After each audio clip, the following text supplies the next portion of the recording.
Why do some people go through such deep pain, long processes, and situations that seem to have no end, as if they're being prepared for something no one else can see? This video is for you, the one who feels out of place, who carries an invisible weight and a restlessness that never fades. You who have felt forgotten, rejected, or even abandoned. God building in the unseen what would one day stand in the visible. When God is about to raise someone up, He first makes them disappear from the eyes of others, from human expectations, from praise and invitations, because the chosen one must be healed from the need for applause before they can carry the anointing. In that secret place, God confronts the chosen one's identity. There, alone, with no audience, no likes, no applause, He asks, "Who are you when no one is watching?"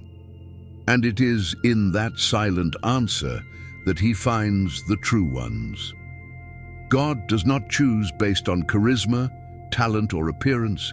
He chooses based on essence, and essence is only revealed in silence, in the dark room, in the place where there is no audience, only purpose. If you feel hidden right now, like no one sees you, if everything in your life feels paused, forgotten, or invisible, maybe this is not the end. Maybe this is exactly the beginning. The stage where God is not showing you off, but shaping you, where He is not answering, but preparing you. Did you know that David was anointed king while he still smelled like sheep? That Joseph dreamed of the throne while he was at the bottom of a pit? That Moses heard God's calling after 40 years in the desert? None of them were chosen in places of glory. They were all chosen in silence, because God does not build His chosen ones in public, He sculpts them in secret. So if you are in a season of silence now, if everything feels still, if it seems like no one sees you, maybe it's God hiding you, because the true chosen ones are prepared in the secret place. The greatest signs that you've already been chosen by God. But before we continue, don't forget to leave a like to help this message reach other chosen ones. Subscribe to the channel so you don't miss any videos, and tell me in the comments where you're watching from. I love seeing how far this message is going and who it's connecting with. Have you ever felt different, even when you're surrounded by people, as if something inside you separates you, even when you try your best to fit in? You try to live a normal life, but deep down, you know you were born for something greater, something you can't yet see, but it's always calling you. That feeling is a mark, an invisible mark that God's chosen ones carry. Even before they know they've been chosen, it doesn't show up in the mirror. It's not a physical sign or a loud voice. It's a restlessness, a constant sensation that you don't belong in ordinary places, that your soul was made for something that hasn't happened yet. While others are satisfied with little, you want more. Not more to have, but more to be. You search for meaning, not status. You crave depth, not attention. And even without fully understanding why, you feel pains that others don't. Spiritual exhaustion, deep inner anguish, moments where your soul feels out of alignment with the world. That is the mark. It comes before the mission, before the sending, before the revelation.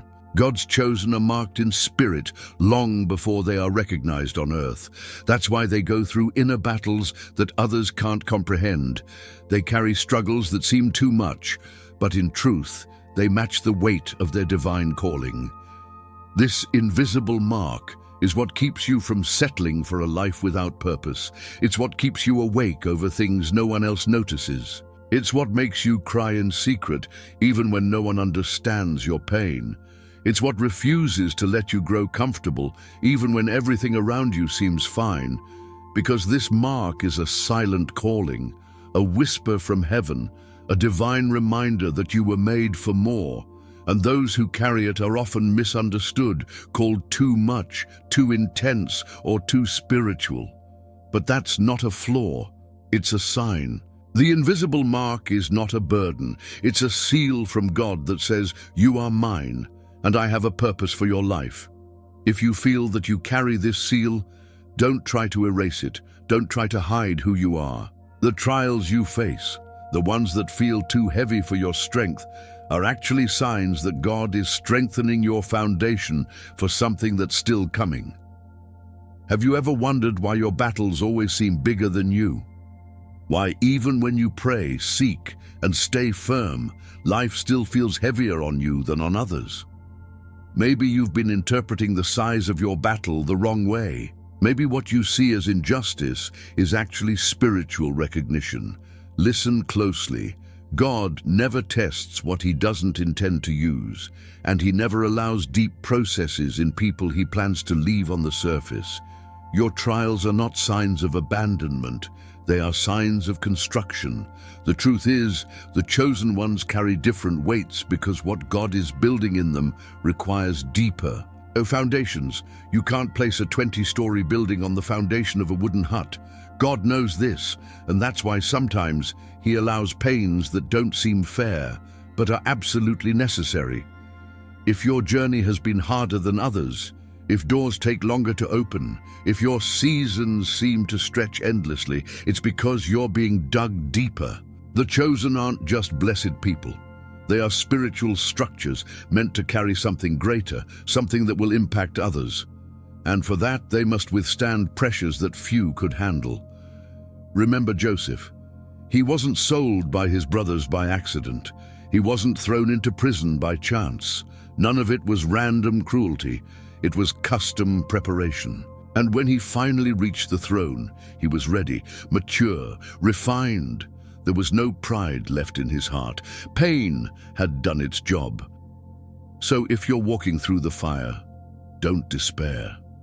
The fire that tests you is the same fire that purifies you. And when this phase passes, and it will pass, you'll be unrecognizable, stronger, softer, more obedient, more prepared. The trial you're going through today is not the end. It's the mold. It's God's hand shaping every detail, because he's not just doing something for you, he's doing something in you.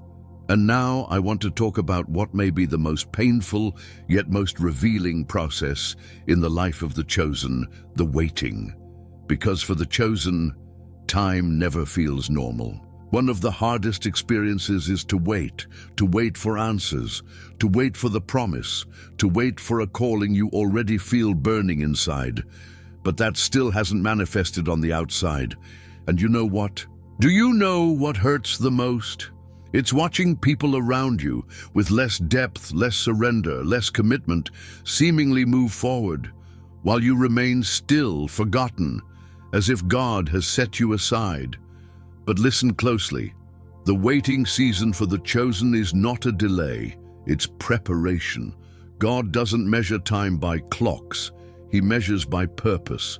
And no matter how much you want to run, fly, or conquer, heaven has its own timeline, and it only releases the chosen when their inner world aligns with their destiny. Because a gift out of season can become a burden. An anointing without maturity can turn toxic, and a calling without roots can collapse with the first storm. The chosen are forged in patience. They learn that waiting is more than a test. It's a classroom of faith, obedience, and surrender. While you wait, God is not only working on you, he's aligning the scene around you, moving people, closing doors, clearing paths, preparing the stage for your arrival at the right time. Look at David, anointed king while still a young shepherd, and yet sent back to tend sheep. Years of waiting, of hearing rumors about war, betrayal, and the throne, but he stayed faithful, because the chosen don't need to rush. The throne God has for you doesn't have another name on it. If you arrive too early, you'll find a place that's not ready. But if you trust, when you get there, everything will be prepared. So if time feels like it's working against you, breathe.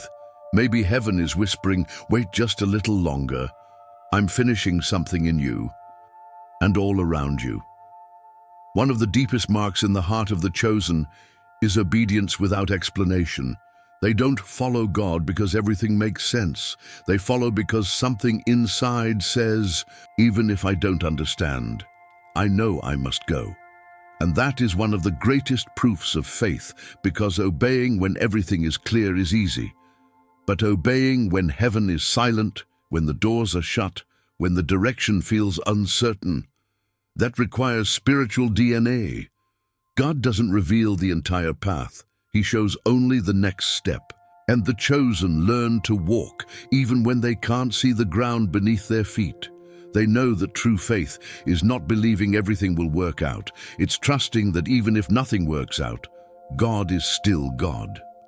That's how it was with Noah, who built an ark without ever seeing rain, with Abraham, who left his land not knowing where he was going, and with Mary, who agreed to carry the Son of God without understanding how it would even be possible. These men and women didn't have maps, but they had instructions.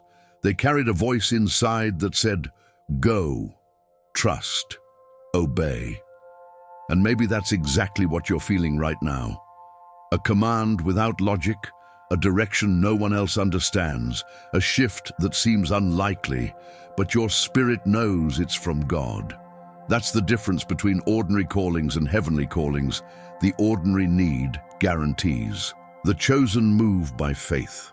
And sometimes that kind of obedience will make you look strange.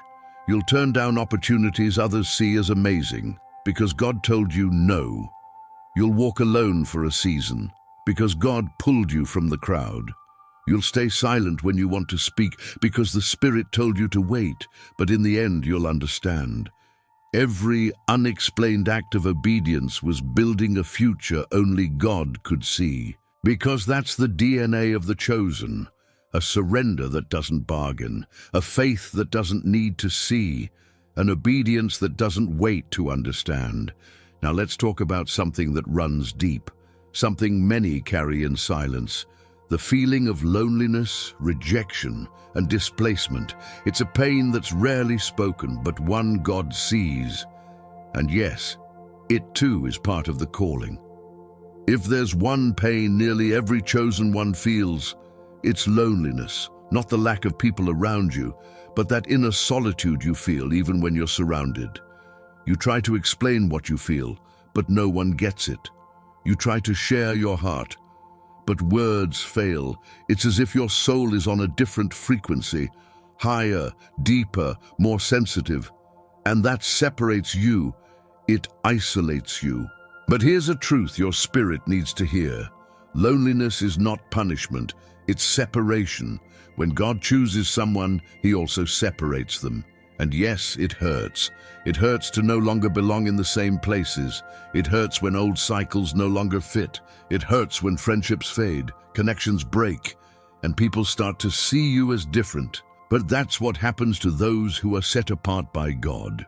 The pain of rejection, distance, and the silence of friends is often just God saying, "Now it's just you and me," because there are depths that can only be reached in private, revelations that are only heard in the desert, transformations that happen only in the place where you feel alone, but are fully seen by heaven. Remember Elijah in the desert, thinking he was the last prophet left. Remember Jesus in Gethsemane, abandoned by his disciples in his hour of agony. Remember Jeremiah, rejected for speaking truth no one wanted to hear. They all went through spiritual loneliness, but that was exactly when God was closest, most intimate, most present. The loneliness of the chosen is the laboratory of faith. It's in the silence that God sharpens your vision. In isolation, He strengthens your identity. And when no one else understands you, that's when God reveals who you truly are. After silence comes the voice. After anonymity comes exposure. After the hidden season comes the moment to step into the light. But this public recognition is not for personal glory. It's to fulfill what God Himself wrote in time and eternity. The chosen do not live to be acknowledged by men, but God recognizes them openly to accomplish the divine purpose written for their lives. So if you feel like everything is falling apart, just as you begin to align with God's plan, know this: the attacks, the closures, the betrayals, they are signs that heaven is about to move. The enemy tries to stop you just before your breakthrough because he senses the anointing even before it's visible. But remember, these battles mean you are on the right path, not off it.